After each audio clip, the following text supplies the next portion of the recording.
Good morning, my dear students. How are you all? I hope that you are all doing good. Take care of your health. Let's start today's class. Today, we will learn about a small lesson how to make salts. One method we learned in the last class. Now we will see two more methods. Okay, these two lessons comes under the topic salt from the lesson acid, base and salts, that is chapter 4. Okay, the second method of making salt is with an insoluble base. What do you mean by insoluble base? The base which does not dissolve. Okay, copper will not react with dilute sulfuric acid directly. So to make copper sulfate, we must start with a base such as copper oxide. So which base we are taking here? Copper oxide. What is this special about this copper oxide? It is insoluble. Okay, and this is how the reaction takes place. When the copper oxide is reacted with sulfuric acid, look into the reaction. What is the formula for copper oxide? CuO in the solid state. When it is reacted with sulfuric acid, what is the formula for sulfuric acid? H2SO4 in aqueous solution. When these both gets reacted, what is the product? Copper sulfate, CuSO4 plus water, H2O. So in order to prepare this CuSO4, in order to make copper sulfate, there are 3 steps involved. Let us see one by one. Okay.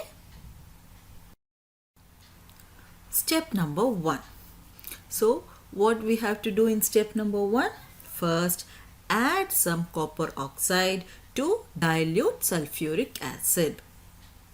Okay, take a beaker, add copper oxide into dilute sulfuric acid.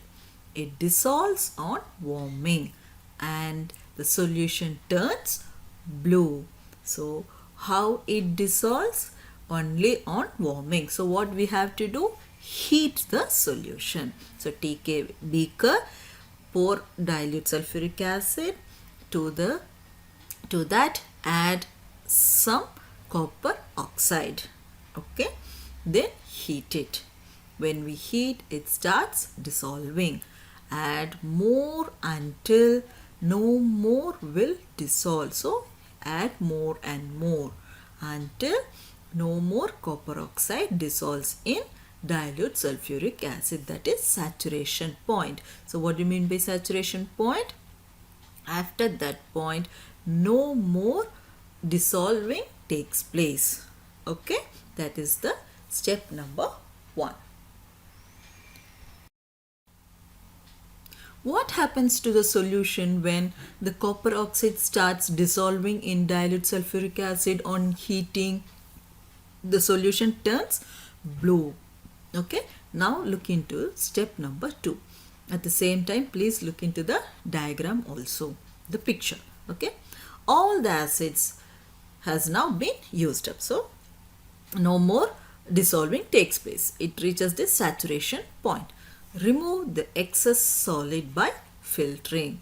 So excess amount of copper to oxide is removed by how? Filtering. So here the excess copper to oxide is filtered using a filter paper and a funnel.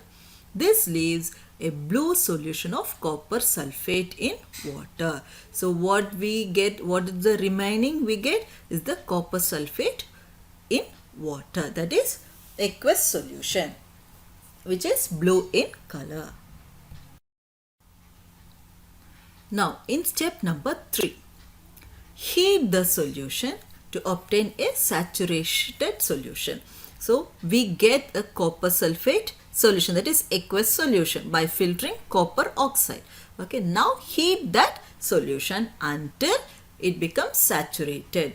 That means after that no more reaction takes place. Then leave it to cool. Okay, then you have to cool the solution.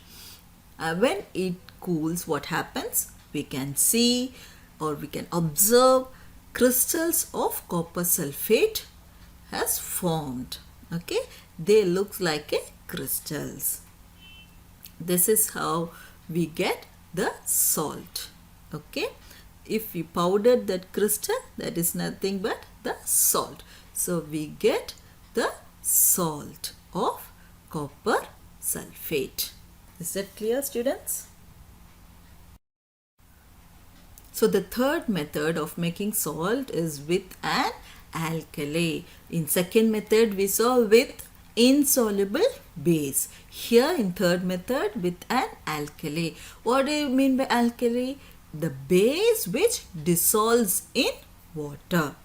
Okay, so now look into the slide. It is dangerous to add sodium to acid because sodium is very highly reactive element. So to make sodium salt, we are making salt out of sodium. How we can make salt? By the method called titration. See here, we have to start that with sodium hydroxide. So we are taking what? Sodium hydroxide. What is sodium hydroxide? It is an alkali. Now look into the reaction. This is what happens. Okay, the sodium hydroxide formula is NaOH when it is added with hydrochloric acid. So both are aqueous, which means they mixed with water. Okay, that gives what? Sodium chloride. Sodium chloride is what? NaCl. It is a salt. Okay, in aqueous state plus water, H2O. What is the state of water? Liquid state. So both reactants are soluble. Here, what are the two reactants we are taking? NaOH, that is sodium hydroxide, and HCl, hydrochloric acid, and no gas bubbles off. So when these two gets reacted, okay, when the reaction takes place, no gas comes out. So, and this is carried out by which method? Titration. So what do you mean by titration? Titration means one reactant is slowly added to the other reactant in the presence of an indicator. So how we are mixing two reactants? One will be added slowly to the other. Okay, before that we have to include an indicator or add indicator. So what is the purpose of an indicator? As we saw, it indicates whether the substance or whether the solution is acidic or alkaline. Okay, the indicator changes color when the reaction is complete. So when it is in acidic state, it has one color. Okay, and when it changes to base, it changes its color, the indicator. Okay, so from that we can understand the reaction is complete. Now in the next following slide we will see how the titration takes place. Now let us see the steps in making sodium chloride salt. Okay, what is the formula for sodium chloride salt? NaCl. What indicator we are using here is phenolphthalein. What is the property of phenolphthalein? It is pink in color in alkali but colorless in neutral and in acid solutions. Okay, there are 6 steps involved. Please look into the picture. In the first step, we are taking 25 ml of sodium hydroxide solution into a flask. That flask is called conical flask. To that, add 2 drops of phenolphthalein. So the colorless sodium hydroxide solution turns pink. Okay, initially the color of the sodium hydroxide solution is colorless, and when we add indicator phenolphthalein, it change its color into pink. Okay, how much amount of sodium hydroxide solution we are taking? 25 ml, that is 25 centimeter cube. How we measure this 25 ml? Using pipette. So pipette out 25 ml of sodium hydroxide solution and pour it into the conical flask. Then add 2 drops of phenolphthalein as an indicator. Okay. Now step number 2. Take a burette, it is a long glass tube, add acid into it. Please look into the step number 2 and the picture as well. The conical flask is kept under the burette. So above the conical flask is the burette. So what is added in the burette? Acid is added in the burette. Okay, this is in step number 2. The conical flask is kept under the burette and add little amount of acid to the conical flask and slightly tilt the conical flask. See to that the mouth of the conical flask should not touch the mouth of the burette. Okay, why we are slightly tilting the conical flask? Because to mix the acid and the alkali. Is it clear? Step number 3. The indicator suddenly turns colorless, which means that all the alkali been used up. That is, when we add acid into the alkali's pink color changes to colorless. That is, now you should remember the property of phenolphthalein indicator. What happens? The phenolphthalein changes its color and becomes colorless in neutral and acid solution. So when we add acid into the alkaline, okay, we are neutralizing. That means when the acid amount and the alkali amount becomes equal, that is, the solution is neutral now. Then what we observe? The color of the indicator changes from pink to colorless. So now the solution in the conical flask looks colorless. Okay. At that point, stop adding the acid. So add no more acid. If you add more acid, what happens? Then the solution becomes acidic. Now the equal amount of acid and the equal amount of alkali. So the solution is neutral. So we can see the color pink changes to colorless. Stop the experiment. Is that clear?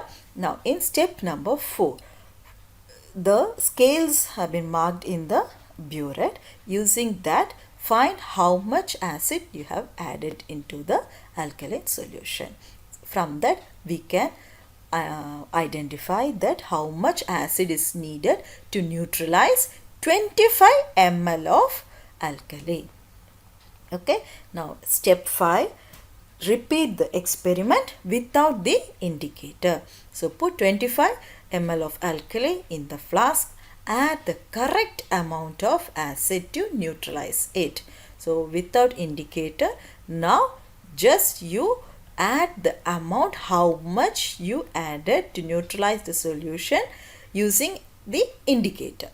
Okay, but in step number 5, without the indicator, we have to add. Why here we are not using the indicator? Because indicator might be an impurity. It would be an impurity. So the reaction should not change.